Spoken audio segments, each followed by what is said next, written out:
So, Theresa, es geht um Ausdrücke und Phrasen mit dem Verb machen. Für euch, das ist ein neues Video aus unserer Reihe, in der wir ganz authentisch und normal Deutsch miteinander sprechen und wie gesagt, euch dabei die Phrasen mit machen erklären. Es gibt auch einen Teil, bei dem ihr wieder interaktiv mit uns mitsprechen könnt und am Ende gibt es einen Quiz, einen Test, wo ihr gucken könnt, ob ihr alles gut verstanden habt. Geht's los? Jetzt geht's los. Sehr schön.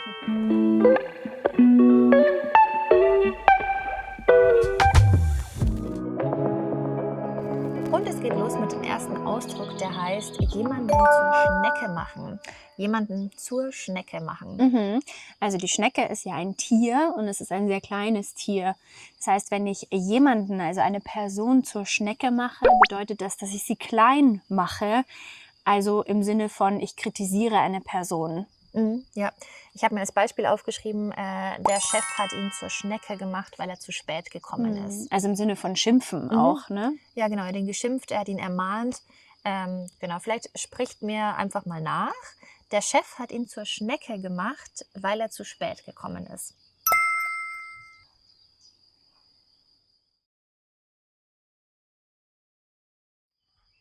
Dann kommt der Ausdruck sich zum Affen machen. Sich zum Affen machen. Wieder ein Tier. Wieder ein Tier und es bedeutet eigentlich, dass man etwas Peinliches macht, aber bewusst peinlich macht. Ich muss da sofort immer an die Deutschkurse denken, vor allem an die A1-Kurse, wenn wirklich noch niemand Deutsch sprechen kann. Da muss man sich ja mit Händen und Füßen verständigen und dann kann es schon mal passieren, wenn ich dann vor der Klasse stehe und irgendwie wild gestikuliere, dann ist das vielleicht im normalen Leben peinlich, im Unterricht natürlich nicht. Und dann würde ich sagen, ich mache mich zum Affen vor der Klasse. Ich mache mich zum Affen. Ja, genau, sehr gut. Ich habe hier als Beispiel auch auf einer Party. Also Hannes hat sich auf der Party total zum Affen gemacht. Vielleicht hat er wollte lustig sein und hat irgendwie absichtlich komische Dinge gemacht. Also sprecht mir wieder nach. Hannes hat sich auf der Party total zum Affen gemacht.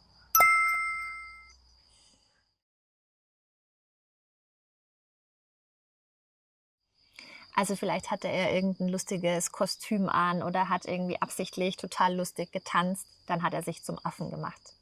Okay, dann kommt noch sich bezahlt machen. Sich bezahlt machen. Wenn etwas sich bezahlt macht, dann hat es einen positiven Effekt. Auch genau diesen Effekt, den du wolltest. Also den du vielleicht auch erhofft oder erwartet hast.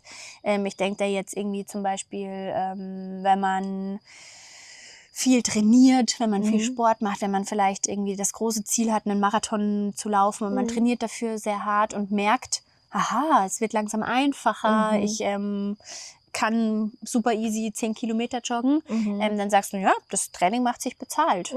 Ja, genau. Ich habe gerade auch an was gedacht, in unserem Beispiel an unseren Kinderwagen. Ich habe an die Kinderwagen gedacht, weil es ja schon auch mit Geld zu tun haben kann, also ganz wörtlich, etwas macht sich bezahlt. Wenn das zum Beispiel eine teure Anschaffung war, aber es hat sich dann definitiv gelohnt. Also mein Beispiel ist, der teure Kinderwagen hat sich wirklich bezahlt gemacht. Das heißt, ja, er war teuer, aber er ist auch einfach gut. Also ich kann damit über Steine und über Felsen klettern und es funktioniert einfach super. Werbung an dieser Stelle für diesen tollen Kinderwagen. Dann hat er sich bezahlt gemacht. Also nochmal der Satz, der teure Kinderwagen hat sich wirklich bezahlt gemacht.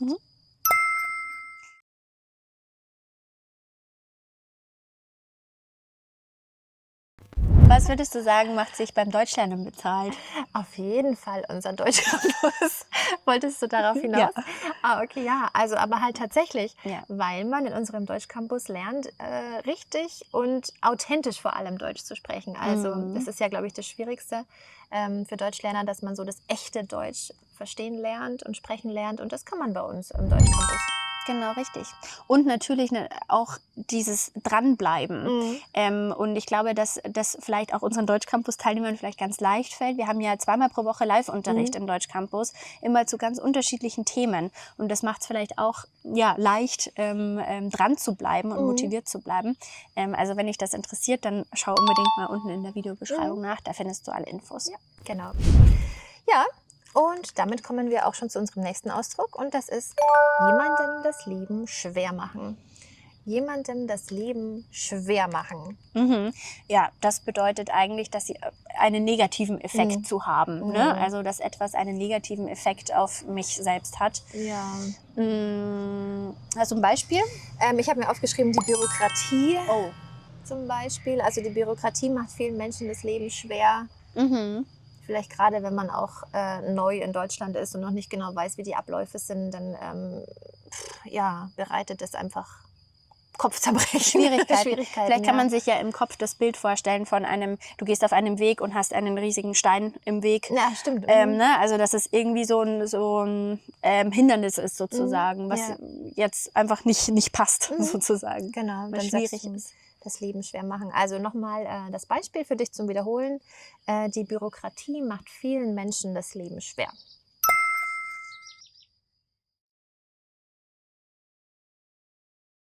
Okay, dann haben wir jetzt die nächsten 5 Ausdrücke, die alle sehr, sehr ähnlich sind.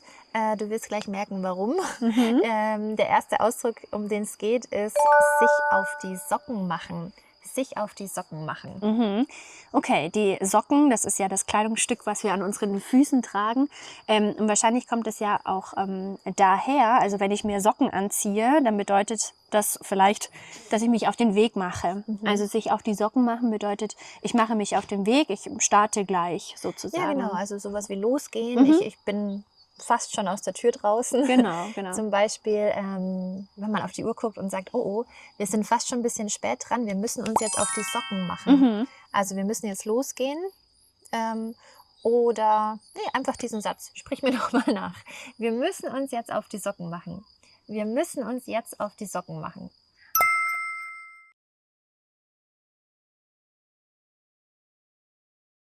Gut, ein ganz ähnlicher Ausdruck ist die Fliege machen. Die Fliege machen. Jetzt haben wir wieder ein Tier, die Fliege. Und wenn ich sage, ich mache die Fliege, bedeutet das eigentlich, dass ich jetzt von einem Ort weggehe. Genau. Ja, Also ich gehe weg von einem Ort. Das bedeutet also, dass ich schon irgendwo bin und jetzt gehe. Ich mache die Fliege. Genau, zum Beispiel, wenn du im Restaurant bist oder sowas, du bist mit Freunden irgendwo unterwegs im Restaurant, ihr esst zusammen, dann könnte man hier sagen, nach dem Essen hat er sofort die Fliege gemacht. Also er hat etwas gegessen und geht dann sofort irgendwo anders hin, nach Hause oder an einen anderen Ort. Also nach dem Essen hat er sofort die Fliege gemacht. Weiter geht's mit sich aus dem Staub machen. Sich aus dem Staub machen. Das bedeutet ja eigentlich auch wieder, dass man einen Ort verlässt. Aber der Unterschied zu vorher ist wahrscheinlich auch, dass man das Ganze heimlich macht. Also keine Ahnung, wenn wir jetzt wieder beispielsweise an eine Party denken und es sind super viele Leute da und man geht einfach, ohne vielleicht Tschüss zu sagen oder so, dann heißt es, ich mache mich jetzt aus dem Staub. Keiner bekommt's mit. Vielleicht kann man da auch so ein bisschen an diese Staubwolke denken, die man aus Comics kennt oder so, wenn man geht und dann ist hinter einem so eine Staubwolke. Also man verlässt schnell einen Ort, aber eben heimlich, ohne dass es jemand mitbekommt. Ja, genau. Ich habe zum Beispiel auch an den Dieb oder so gedacht. Wenn plötzlich die Polizei kommt, dann muss sich der Dieb aus dem Staub machen. Oder vielleicht oft auch nach einem Streit. Wenn jemand einfach geht und jemand ist so sauer und verlässt diese Situation, ohne irgendwie zu sagen, wohin man geht und was man macht, dann macht man sich aus dem Staub. Also der Dieb hat sich aus dem Staub gemacht. Der Dieb hat sich aus dem Staub gemacht.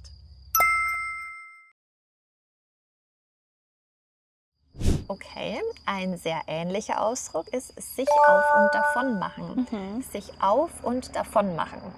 Sich auf und davon machen bedeutet eigentlich auch wieder aus einer Situation oder von einem Ort zu verschwinden. Es hat irgendwie so einen Charakter von Fliehen. Vielleicht auch, dass man irgendwie eine Möglichkeit, eine Chance ergreift, um aus dieser Situation rauszukommen. Also jetzt zum Beispiel, weiß ich nicht, wenn eine Tür offen steht oder so, dass man sagt, und jetzt mache ich mich auf und davon, also ja, oder mein Hund vielleicht eher, wenn er schon mal sieht, dass die Gartentür offen ist oder so, dann macht er sich auf und davon. Also er verschwindet, genau. nutzt seine Chance Ja, und ist und weg. flieht. Niemand hat ihn jemals wieder gesehen. Genau, ich habe hier ein Beispiel mit der Polizei. Also zum Beispiel, als die Polizei kam, machten sich die Männer auf und davon. Mhm. Also, als die Polizei kam, machten sich die Männer auf und davon.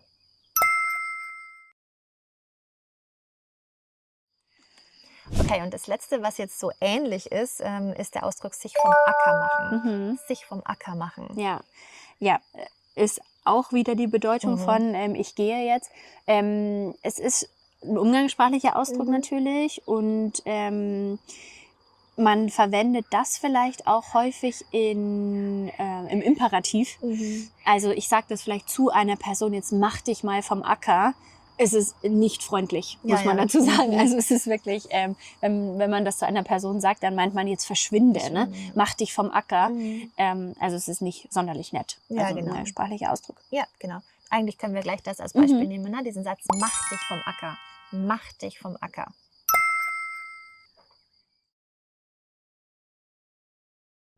Okay, eine ganz andere Bedeutung hat unser nächster Ausdruck, der heißt sich schlau machen. Sich schlau machen. Schlau im Sinne von clever sozusagen, ne, intelligent. Also dass man ja, sich Informationen einholt, also sich informieren. Ich würde sagen, es ist einfach ein Synonym zu sich informieren, sich Informationen einholen. Ja, zum Beispiel habe ich aufgeschrieben hier über einen Reiseplan. Also man möchte eine Reise organisieren und man muss natürlich vorher irgendwie ein bisschen recherchieren und Informationen finden. Dann könnte man sagen, sie hat sich im Internet über den Reiseplan schlau gemacht. Sie hat sich im Internet über den Reiseplan schlau gemacht.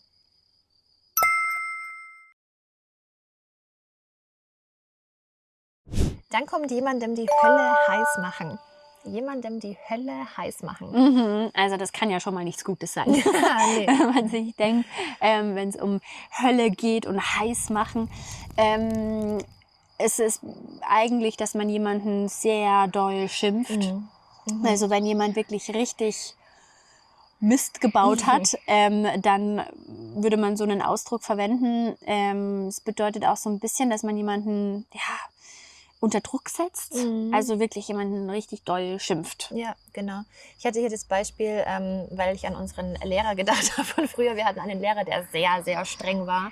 Und da war es wirklich keine Option, zu spät zum Unterricht zu kommen. Also wenn man da zu spät war, dann musste man sich auf eine Ansage gefasst machen. Es wollte niemand. Deswegen war mein Beispielsatz hier, wenn du wieder zu spät kommst, macht dir der Lehrer die Hölle heiß. Wenn du wieder zu spät kommst, macht dir der Lehrer die Hölle heiß.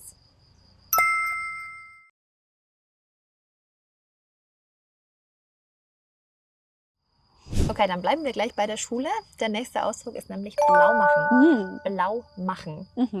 Okay, das bedeutet eigentlich, dass man einfach nicht in die Schule geht oder man kann es auch für die Arbeit verwenden, dass man einfach nicht in die Schule geht, nicht in die Arbeit geht, nicht in die Uni geht, wohin auch immer.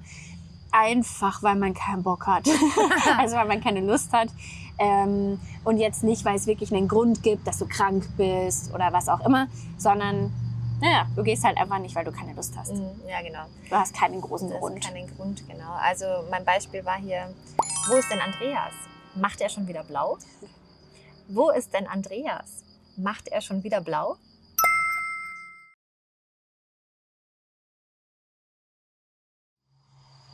Dann kommt kurzen Prozess machen. Kurzen Prozess machen.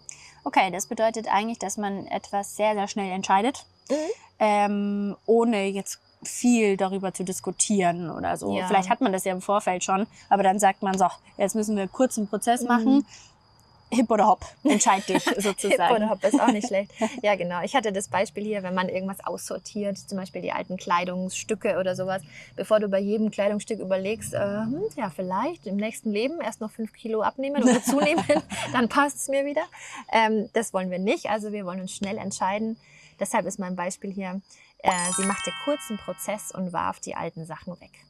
Sie machte kurzen Prozess und warf die alten Sachen weg.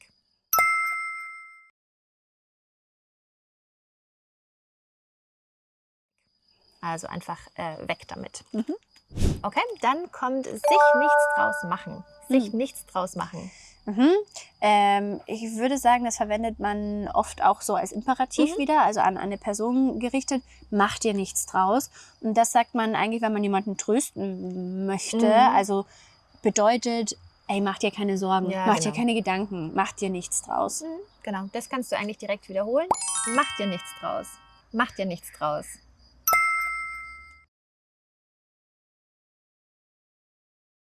Okay, dann kommt jemandem zu schaffen machen. Jemandem zu schaffen machen. Das würde ich sagen, ist in der Konstruktion oft so, dass eine Sache einer Person zu schaffen macht. Bedeutet, dass eine Sache eine Person belastet. Ne? Also, dass man irgendwie ein schweres Herz hat bezüglich einer Person oder einer Sache. Also meistens sind es ja Sachen. Zum Beispiel eine Situation macht mir zu schaffen. Also eine Situation belastet mich. Macht mich traurig oder wie auch immer. Ja, ich habe auch aus aktuellem Anlass an die Temperaturen gedacht. Also wenn es wirklich sehr, sehr heiß und sehr, sehr warm ist und jemand, so wie ich, kann nicht gut damit umgehen und schwitzt sofort, könnte man sagen, die Hitze machte vielen Menschen zu schaffen.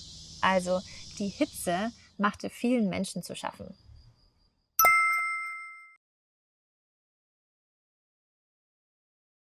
Dann haben wir auch noch einen schönen Ausdruck, der heißt jemandem den Hof machen. Jemandem den Hof machen. Das kommt wahrscheinlich aus der Vergangenheit, als man noch viel Land hatte, also als Eigentum, Bauernhof zum Beispiel. Und die Bauern, die ihre Frauen damit beeindrucken konnten mit einem großen Hof, weil das dann natürlich bedeutet hat, dass man reich war, viel Geld hatte. So. Deswegen bedeutet das eigentlich, dass man eine Person versucht, von sich selbst zu überzeugen, durch romantische Gesten. Würde ich es jetzt heutzutage deuten und jetzt nicht mehr mit einem Hof, sondern halt irgendwie, keine Ahnung, mit einer romantischen Geste. Ja, oder jemanden regelmäßig zum Essen einladen und so. Oder wenn man sich einfach erhofft, dass da mehr geht, dass da was draus wird. Bestechung. Bestechung, genau. Also zum Beispiel, Paul macht Lisa schon seit Monaten den Hof. Ja. Paul macht Lisa schon seit Monaten den Hof.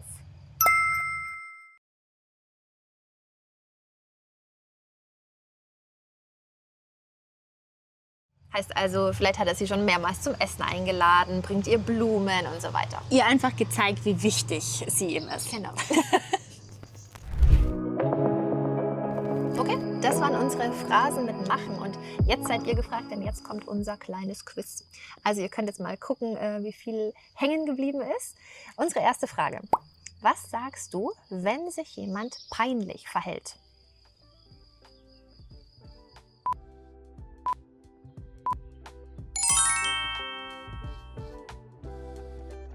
Und was sagst du, wenn jemand nicht zur Schule oder zur Arbeit geht?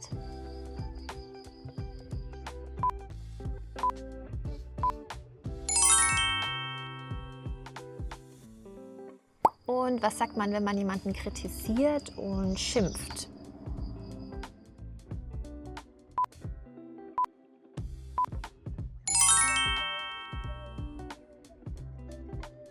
Was sagst du, wenn man sich keine Sorgen machen soll?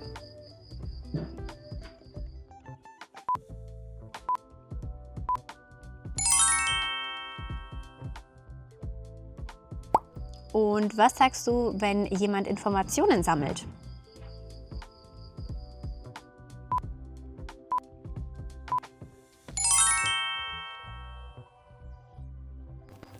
Das war's von uns heute. Wenn du noch mehr Videos sehen möchtest, wo wir ganz authentisch echtes Deutsch sprechen, dann schau unbedingt in unsere Playlist und ja, abonniere unseren Kanal und schau natürlich unbedingt auch bei unserem Deutschcampus vorbei. Alle Infos wie immer unten in der Videobeschreibung. Und dann sehen wir uns beim nächsten Mal wieder. Genau.